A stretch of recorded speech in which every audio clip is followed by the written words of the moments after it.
आज नेशनल लोक अदालत का आयोजन राजनांदगांव में। नेशनल लोक अदालत के अंतर्गत आज 1.5 लाख से अधिक आवेदन के निराकरण के लिए पटल पर रखा गया, जिसके लिए 49 खंडपीठ का आयोजन किया गया, जिसमें कई सालों से चले आ रहे काम के निराकरण, जैसे किसी भी प्रकार की समस्या हो, बिजली या नगर निगम से संबंधित टैक्स पटाना हो, बैंक में कोई लोन हो जिसका कई सालों से कोर्ट में चल रहा केस हो, ऐसे कई मामले हों जो कई सालों से चले आ रहे हैं, जिसका निराकरण अभी तक नहीं हो पाया है। इस चीज़ का निराकरण सही तरीके से हो, इसको लेकर केंद्र सरकार द्वारा नेशनल लोक अदालत में इसका निराकरण करने के लिए नेशनल लोक अदालत का प्रावधान रखा गया, जिसमें दूर दूर से लोग अपनी समस्या को लेकर आते हैं। ऐसी अदालत के जरिए निराकरण करने का प्रयास किया जाता है।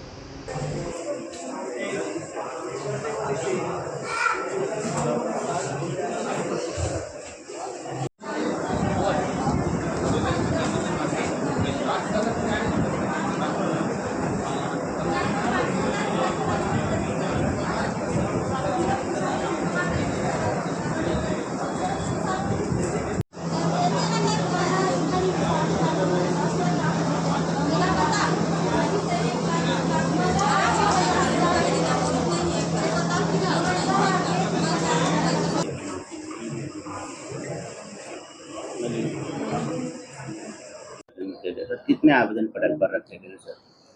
आज नेशनल लोक अदालत, जैसे आप लोगों को सबको पता होगा कि ये राष्ट्रीय स्तर पर प्रत्येक राज्यों में है और हमारे यहाँ भी इसी तारतम्य में हो रहा है। तो साल में जैसे 4 नेशनल लोक अदालत होते हैं, उसमें से आज ये दूसरा है।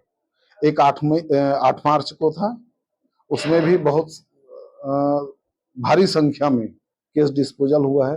आज भी 1 लाख से ऊपर, हमारे यहाँ तो करीब करीब 1.5 लाख है, वहां से ऊपर का केस आज रखे गए हैं और निश्चित रूप से 1.5 लाख से ऊपर ही केस आज कहना चाहिए कि आपके निराकृत होंगे। और किस तरह के मामले आते हैं इसमें? कहना चाहिए सभी प्रकार के मामले आते हैं।